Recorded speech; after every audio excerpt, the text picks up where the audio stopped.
एक लड़का बहुत जल्दी में है। वो जल्दी सी ट्रेन पकड़ना चाहता है और दोस्तों अपनी टाई वाई लगाकर सूट वूट पहनकर और वो भाग देता है। घर पर वो नाश्ता भी नहीं करता है और जब उसकी माँ कहती है तो कहता है कि माँ मैं ट्रेन में ही कुछ खा लूँगा, और वहाँ से बहुत ज़ोर से भागता है ट्रेन पकड़ने के लिए। अब वो ट्रेन में चढ़ जाता है, चढ़कर तसल्ली करता है कि चलो शुक्र है जिस समय की मेरी गाड़ी थी वो गाड़ी मुझसे छूटी नहीं है और मैं समय पर इस गाड़ी में चढ़ गया हूँ। दोस्तों अब वो थोड़ा सा रिलैक्स होता है, शांत होता है, तभी अपने जेब में हाथ डालता है क्योंकि वहाँ पर आवाज़ लग रही थी चाय समोसे जिसे चाहिए वो ले सकता है। अब दोस्तों इस लड़के को ये आवाज़ जानी पहचानी सी लगती है, लेकिन फिर भी इस आवाज़ पर ये ध्यान नहीं देता है और अपने जेब से पैसे निकाल कर कहता है कि आप इधर आ सकती हैं, क्या मुझे चाय समोसे दे सकती हैं। तो वो लड़की जब इनके सामने आती है तो ये देखकर एकदम से इसके हाथ से पैसे छूट जाते हैं और कहते हैं कि तुम यहाँ पर क्या कर रही हो। आखिर वो समोसे वाली कौन थी, इनकी क्या लगती थी, ये सारी जितनी भी बातें हैं आपको आगे जानने को मिलेंगी। दोस्तों आज के युग में तलाक जैसी चीज़ ऐसी हो चुकी है कि अब तो रिश्ते कम चला करते हैं, कोर्ट कचहरियों में रिश्तों के मुकदमे चला करते हैं, रिश्ते आगे नहीं चलते हैं। स्वागत है दोस्तों आप सभी का हमारे चैनल में। हमारा यूट्यूब चैनल है वैष्णवी चौधरी के नाम से और इसी नाम से हमारा फेसबुक पेज है। चलिए कहानी की तरफ चलते हैं। कहानी एक मधु नाम की लड़की की होती है। मधु जो पढ़ने लिखने में होशियार है और अपने माता पिता से दूर रहती है दिल्ली में, क्योंकि उसे कोई सरकारी नौकरी चाहिए। दोस्तों वहाँ पर कोचिंग लेती है, फॉर्म भरती है, जैसी भी सरकारी नौकरी की कोई जॉब निकलती है तो तुरंत सबसे पहले जाकर वहाँ पर वो फॉर्म भरती है, लेकिन उसका नंबर अभी आया नहीं है। मधु के जो पिता होते हैं वो अपनी बेटी की शादी की चिंता करते हैं, क्योंकि बेटी जवान हो चुकी है, ग्रेजुएशन भी कर ली है, अब नौकरी की तलाश में है। तो यहाँ पर मधु के पिता का फ़ोन आता है मधु के पास। पिताजी कहते हैं कि बेटा मैं आपसे एक बात करना चाहता हूँ। मधु कहती है कि हाँ पिताजी बोलिए, आप लोग मुझसे क्या बात करना चाहते हैं। तो मधु का पिता कहता है कि बेटी मैं तुम्हारी शादी करना चाहता हूँ, क्योंकि हमारे पड़ोस मोहल्ले गांव के सभी लोग कहते हैं कि जवान बेटी को अकेला दिल्ली छोड़ रखा है, उसी की कमाई खाएंगे, उसे नौकरी लगाकर तब उसकी शादी करेंगे। तो मुझे ये बातें अच्छी नहीं लगती हैं। मधु पहली बार में कहती है कि पिताजी कोई बात नहीं, कहने दो, लोगों का कहने का काम है, मुझे एक बार और मेहनत करने दो, मुझे नौकरी लग जाने दो आप। तो यहाँ पर मधु का पिता कहता है कि नहीं बेटा आपको शादी करनी होगी और आप अपनी ससुराल में लग जाना, मैं वहाँ पर बात कर लूँगा जहाँ पर भी तुम्हारा रिश्ता करूँगा। दोस्तों मधु इस चीज़ के लिए राजी हो जाती है, शादी के लिए। अब मधु का पिता मधु के लिए रिश्ता तलाशने लगता है। तो दोस्तों एक लड़का मिलता है जिसका नाम दीपक होता है। दीपक भी दिल्ली में रहकर कोचिंग ले रहा था, क्योंकि उसे भी सरकारी नौकरी चाहिए थी और दीपक के जो माँ बाप हैं वो मधु के माँ बाप की तरह दीपक से दूर रहा करते हैं। गांव में जो पुश्तैनी ज़मीन है उस पर दीपक के माँ बाप खेती बाड़ी करते हैं और उसी से गुजारा करते हैं। नॉर्मल परिवार है, मिडिल क्लास है, ऐसे खास हाई फाई भी नहीं है और इतने भी गरीब नहीं है कि खाने तक के लाले पड़ जाएं। तो अब यहाँ पर जो मधु का पिता होता है उसे दीपक का परिवार पसंद आ जाता है। वो सारी चीज़ छानबीन करता है और उसे जब दीपक का परिवार पसंद आता है तो वो अपनी बेटी मधु से कहता है कि बेटी ऐसा ऐसा परिवार है, क्या तुम इस रिश्ते को आगे बढ़ाना चाहोगी।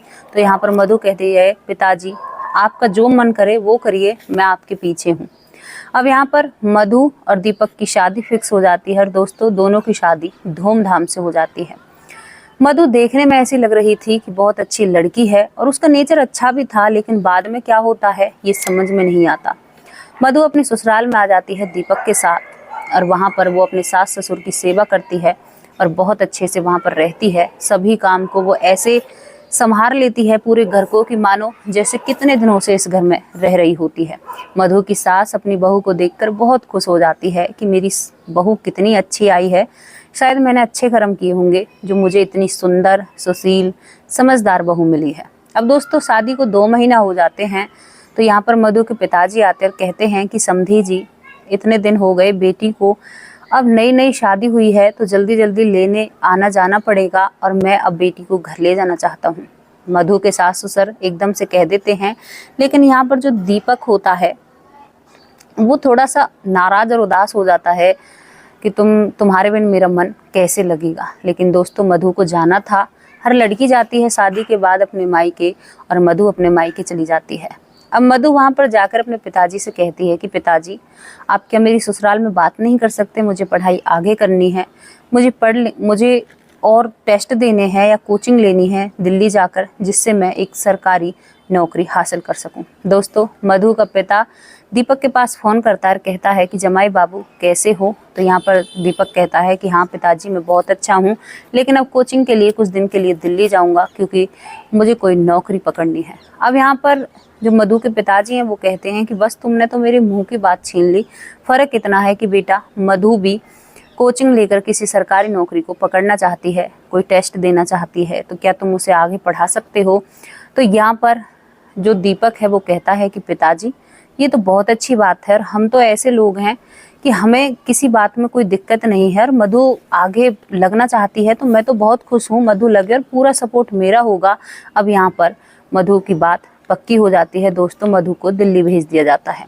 मधु दिल्ली जाती है और कोचिंग लेती है, कुछ फार्म भरती है, कुछ टेस्ट देती है, तो मधु के टेस्ट क्लियर हो जाते हैं और मधु एक सरकारी दफ्तर में सरकारी नौकरी लग जाती है। दोस्तों, वहाँ पर उसकी ज्वाइनिंग हो जाती है। उधर उसका पति भी कोशिश करता रहता है, दोनों एक दूसरे से मिलते रहते हैं, लेकिन अब पति को किसी कारणवश अपने घर जाना पड़ता है क्योंकि मधु तो है नहीं और माँ बाप को भी देखना ज़रूरी है, क्योंकि जब बच्चे की शादी हो जाती है ना तो माँ बाप एक आस लगाते हैं अपने बच्चों से।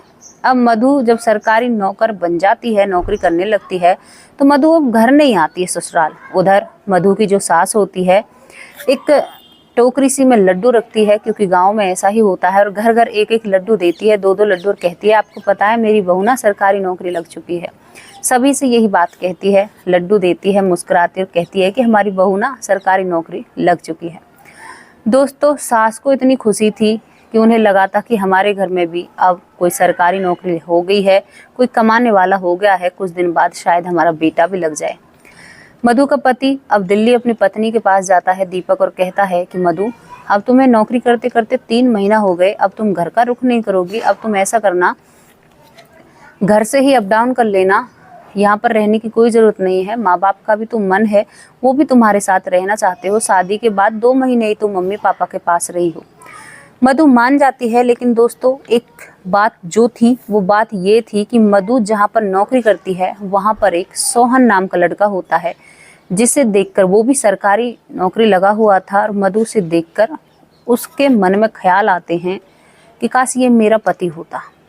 दोस्तों, यहाँ पर उसका दिमाग बिगड़ जाता है और वो उस लड़के को अपना पति मानने लगती है मनी मन, लेकिन अभी कुछ जाहिर नहीं कर पाती है और अपने ससुराल चली जाती है। अब वहाँ से अप डाउन करती है, लेकिन दोनों का दफ्तर तो एक ही है, दोनों मिलते हैं, आपस में फ़ोन नंबर ले जाते हैं और दोनों एक दूसरे से घंटों घंटों तक बात करते हैं।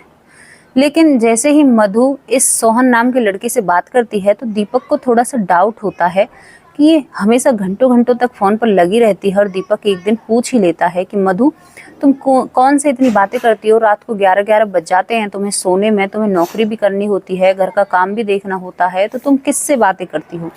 तो मधु दीपक को एकदम धमकाते हुए, मतलब एकदम ऐठ में कहती है कि मैं आपको ऐसी दिख रही हूँ? मैं अपने मम्मी पापा से बात करती हूँ और इसमें तो कोई इतनी बड़ी बात नहीं है, अगर हम किसी से फ़ोन पर बात करेंगे तो ये कोई जुर्म थोड़े हो जाएगा। अब यहाँ पर दोस्तों ये बात दब जाती है। अब दीपक दोबारा एक और कोशिश करता है एक सरकारी नौकरी पाने के लिए, और दीपक अब कोचिंग लेने के लिए दिल्ली चला जाता है। अब मधु घर से अप डाउन करती है और दिन रात इस सोहन नाम के लड़के से बात करती है। अब जो पति को शक हुआ था वो शक अब सास ससुर को होने लगता है। अब वो अपने बेटे से कहते हैं दीपक से, और दीपक फिर आता है दिल्ली से और एक दिन अपनी पत्नी का फ़ोन चेक करता है, चुपके से फ़ोन करता है। दोस्तों, अपनी पत्नी की चैटिंग पढ़ता है तो उसकी आंखें खुली रह जाती हैं। दरअसल वो उस लड़के से उन बातों को किया करती थी जो शायद एक पति अपनी पत्नी से भी नहीं कर सकता। उन दोनों के बीच में ऐसी ऐसी बातें चलती है, देखकर साफ पता चल रहा था कि मधु अब दीपक की नहीं रही है, उसके मन में और ही ख्यालात चलते हैं। अब दीपक वो चैटिंग मधु को दिखाता है तो मधु कहती है कि ऐसे तो किसी से भी बात कर सकते हैं, तो मेरे ऊपर ऐसे इल्ज़ाम नहीं लगा सकते। अब इन दोनों के बीच में ना एक खटास सी आ जाती है। इतनी बड़ी बात हो जाती है तो खटास तो आनी लाजमी है। दोस्तों, घर में अब लड़ाइयाँ शुरू हो चुकी थी। दीपक जो हमेशा मधु को देखकर उखड़ा उखड़ा सा रहता और मधु अपनी मस्त ज़िंदगी जिया करती, अब इन दोनों में एक दिन लड़ाई हो जाती है और मधु एक लड़ाई होने का मौका ढूंढ रही थी और वो अपना बोरिया बिस्तरा बांधती है और अपने घर रूस कर चली जाती है, क्योंकि हमेशा दीपक कहता था कि मधु तुमने मुझे बहुत धोखा दिया है। इस महिला को अपने आप में पश्चाताप नहीं होता और ये बिल्कुल भी गिल्टी फील नहीं करती है और उल्टा ब्लेम इस दीपक को करती है और वहाँ से चली जाती है। दीपक इस सोच में रहता है कि कोई बात नहीं, सुधर जाएगी। और मधु एक बात और कहती है, खाली बात ही तो की है, मैंने कुछ ऐसा थोड़े ही कर दिया है। तो दोस्तों अपने पिता के घर जाती है। अब पिता के घर जब मधु जाती है तो अपनी माँ और पिताजी को गलत सलत सिखाने लगती है, उल्टा सीधा दीपक के खिलाफ। और जो मधु का पिता होता है वो एकदम गुस्से में हो जाता है कि तुम, दीपक पर फोन करता है, तुम मेरी बेटी के साथ ऐसा कैसे कर सकता है, मेरी बेटी के कैरेक्टर पर बात तुम कैसे उठा सकते हो। तो दीपक सारी सच्चाई इस मधु के पिता को बताता है।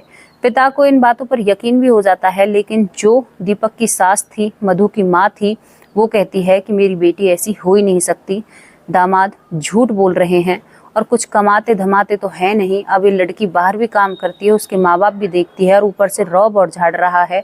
यहाँ पर मधु की माँ एक आग सी सिलगा देती है दोस्तों, और यहाँ पर जो मधु का पिता होता है वो बेटी के साथ खड़ा हो जाता है और मधु मज़े से अपने घर रहती है और ऑफिस जाती है और उस प्रेमी से मिलना जुलना चलता रहता है। दोस्तों धीरे धीरे 1 साल बीत जाता है। मधु की तरफ से कोई भी जवाब नहीं होता। दीपक कब तक इंतजार करे, और मधु अब कहती है अपने पिताजी से कि पिताजी मैं दीपक के साथ नहीं रहना चाहती, और दीपक पर एक डिवोर्स केस फाइल करती है। जब दीपक के ऊपर डिवोर्स का मुकदमा चलता है दोस्तों, उसके घर कागज पहुंचते हैं, कोर्ट में तारीखें लगती हैं और तारीखों में इनका जो डिवोर्स होता है वो जज साहब इन दोनों को अलग अलग कर देते हैं, इनके साइन हो जाते हैं और यहाँ पर कुछ राशि भी मधु को दी जाती है। दोस्तों दोनों पति पत्नी अलग हो जाते हैं। दीपक सब कुछ छोड़ छाड़ कर दिल्ली चला जाता है, क्योंकि वो आधे गम में है। अब तक ये आस थी 1 साल तक की पत्नी वापस आ जाएगी, लेकिन अब वो आस खत्म हो चुकी थी। और दीपक का लक इतना अच्छा बैठता है दोस्तों, डिवोर्स के तुरंत बाद दीपक एक सरकारी नौकरी में नियुक्त हो जाता है। नियुक्त होने के बाद दोस्तों वो अच्छा खासा कमाने लगता है, अपने घर को सुधारता है, माँ बाप की सेवा करता है, घर से ही अप डाउन करता है और अपने घर को भी एक सुंदर सा घर बना लेता है। धीरे धीरे इन बातों को दोस्तों 4 साल निकल जाते हैं पत्नी से दूर हुए। तभी दीपक एक दिन ऑफिस के ही काम से वो ट्रेन पकड़ता है और उस ट्रेन में चढ़ता है, जहाँ पर वो एक महिला से समोसे मांगता है। जब उस महिला से वो समोसे मांग कर वो महिला चटनी डालकर समोसे देती है एक दुन्ना में, और तभी दीपक ऊपर की तरफ अपनी नजरें करता है तो उसके हाथ से वो पैसे छूट जाते हैं और कहने लगता है कि तुम यहाँ पर क्या कर रही हो।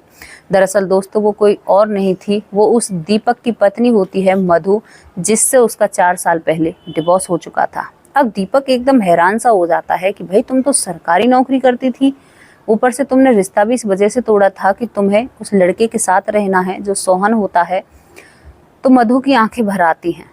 दीपक कहता है, अरे ओ देवी, रो क्यों रही हो, ऐसी क्या बात हो गई है, उस बात को मुझे बताओ, मुझे तो बड़ा दिलासा हुआ है कि तुम आज समोसे बेच रही हो। तो कहती है मधु कि क्यों मेरी गरीबी पर या मेरे दुख तकलीफ पर तुम हंस रहे हो, मुझे बहुत बुरा लग रहा है। तो दीपक थोड़ा सा रहम दिल होता है और उसे पास ही की सीट पर बिठाता है और कहता है कि अब बताओ, तुम, मुझे सुनना है तुम्हारे साथ क्या हुआ। अब मधु सारी कहानी दीपक को बताती है। दीपक से कहती है कि दीपक तुमसे डिवोर्स के बाद सोहन से मिलना जुलना ज़्यादा हो जाता है, इतना मिलना जुलना हो जाता है कि मैं सोहन के बिना रह ही नहीं पाती हूँ। अब एक दिन सोहन और मैं दफ्तर में बैठे हुए होते हैं, तभी सोहन उठकर अपनी कुर्सी से मेरे पास आता है और कहता है कि मधु, मेरा एक क्लाइंट आने वाला है और उसके पास कुछ पैसे होंगे, जिन पैसों को तुम अपने पास रख लेना, और मैं अभी थोड़ी ही देर में आ रहा हूँ। दोस्तों ये सब कुछ जो ऑफिस का हेड होता है वो देखता रहता है। यहाँ पर मधु बताती है और तभी वो पैसे लेकर व्यक्ति आता है, मधु को देता है। तो ऑन रिश्वत पर मधु पकड़ी जाती है और मधु की ड्यूटी हटा दी जाती है। उससे कह दिया जाता है कि अब तुम कहीं और भी सरकारी नौकरी नहीं लग सकती, और मधु की ज़िंदगी वहाँ पर ख़त्म हो जाती है। और मधु कहती है कि जो वो लड़का है सोहन, वो बड़ा ही झूठा फरेबी, उसने मेरे साथ इतना गलत किया कि उसने मेरे खिलाफ साजिश रची थी और मुझे इस तरह से उसने नौकरी से हटवा दिया। अब यहाँ पर दीपक कहता है कि जब भी तो मैं मधु तुमसे कहता था कि ऐसे लोग होते हैं संसार में जो केवल अपने फ़ायदे के लिए कुछ भी कर सकते हैं, और यहाँ पर मधु धोखा खा जाती है। अब मधु कहती है कि उसके बाद मैं अपने घर जाती हूँ, सारी सच्चाई घर वालों को पता चल जाती है कि मैं सोहन से कुछ दिनों से रिश्ते में थी, मतलब उसके साथ घूमना फिरना, रहना, बात करना। तो मेरे पिताजी को ये बात बहुत बुरी लग जाती है, क्योंकि मेरे पिताजी एक स्वाभिमानी व्यक्ति हैं और वो कहते हैं कि अगर तुम इतनी नीयत की गंदी हो तो तुम्हारे लिए इस घर में कोई जगह नहीं है। ऊपर से दीपक, मेरी नौकरी छूट चुकी थी, ऊपर से मेरे घर वालों ने मुझे घर से बाहर निकाल दिया और कहा कि तेरा जहाँ मन करे तू वहाँ रह सकती है, लेकिन इस घर के दरवाजे तुम्हारे लिए हमेशा के लिए बंद हो चुके हैं। अब दीपक, मैं यहीं पर दिल्ली में ही रहती हूँ। अब मुझे चारों तरफ कुछ भी दिखाई नहीं देता। कुछ मेरे जो जानने वाले थे वो मुझे देह व्यापार में भी झोंकना चाहते थे, लेकिन मैं उस व्यापार में नहीं जाना चाहती। इसी वजह से कुछ पैसे मेरे अकाउंट में होते हैं और उन पैसों से मैं एक छोटा सा ये काम शुरू करती हूँ और यहाँ पर मैं समोसे बेचकर अपने घर का गुजारा करती हूँ। एक छोटा सा कमरा मैंने किराए पर ले रखा है। दीपक सुनकर वो भी दुखी हो जाता है कि इसने अपने पैर पर खुद ने ही कुड़ाली मान ली है। अब दीपक कहता है कि चलो तो अब तुम समोसे बेच सकती हो, तुम्हारी करनी तुम्हारे सामने आ चुकी है, अब इसमें हम क्या कर सकते हैं।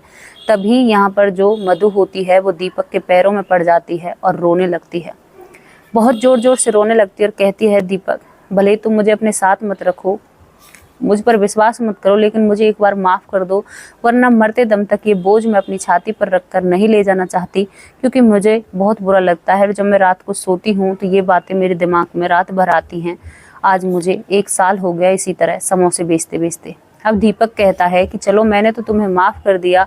तो यहाँ पर अब दीपक और वो एक दूसरे से फ़ोन पर बात करने लगते हैं। अब दोस्तों कहते हैं ना, जब किसी से बात होने लगती हैं तो नज़दीकियाँ बढ़ जाया करती हैं, और दीपक और मधु में नज़दीकियाँ बढ़ जाती हैं। और दीपक अब कहता है कि मधु चलो एक काम करते हैं, तुम्हें तुम्हारी नौकरी वापस दिलाते हैं। अब दीपक अपनी पत्नी का केस कोर्ट में लेकर जाता है और इस जो सोहन होता है इस पर भी केस चलाया जाता है, और दीपक की पत्नी ये केस जीत जाते हैं और दीपक अपनी पत्नी को सरकारी नौकरी दिवाने में कामयाब हो जाता है। और कामयाब होने के बाद दोस्तों दोनों पति पत्नी एक सरकारी नौकरी में नियुक्त हो जाते हैं। पति तो पहले से ही लगा है, पत्नी के ऊपर से भी एक दाग हट जाता है। दीपक पति के पैरों में लंबा उड़ जाती है और कहती है कि दीपक मैंने तुम्हें समझने में देर कर दी। अब यहाँ पर कहती है कि तुमने मेरा मान सम्मान तो वापस लौटा दिया, लेकिन एक चीज़ जो है मेरी वो तुम्हारे पास है, क्या तुम मुझे अपनी पत्नी नहीं बनाओगी। तो यहाँ पर दीपक पहले तो थोड़ा सा उसका दिमाग घूमता है, लेकिन उसके बाद जो दीपक की माँ होती है वो कहती है कि नहीं बेटा, गलती इंसानों से ही होती हैं और तुम बहू को वापस घर ले आओ। और दोस्तों यहाँ पर दीपक और ये मधु दोबारा से शादी करते हैं और अपने घर में बहुत हंसी खुशी रहते हैं। तो दोस्तों कैसी लगी आप लोगों की स्टोरी, आप अपनी राय कमेंट बॉक्स में ज़रूर रख सकते हैं। कल फिर हाजिर होंगे किसी नई और सच्ची स्टोरी के साथ। तब तक के लिए नमस्कार, जय हिंद, जय भारत।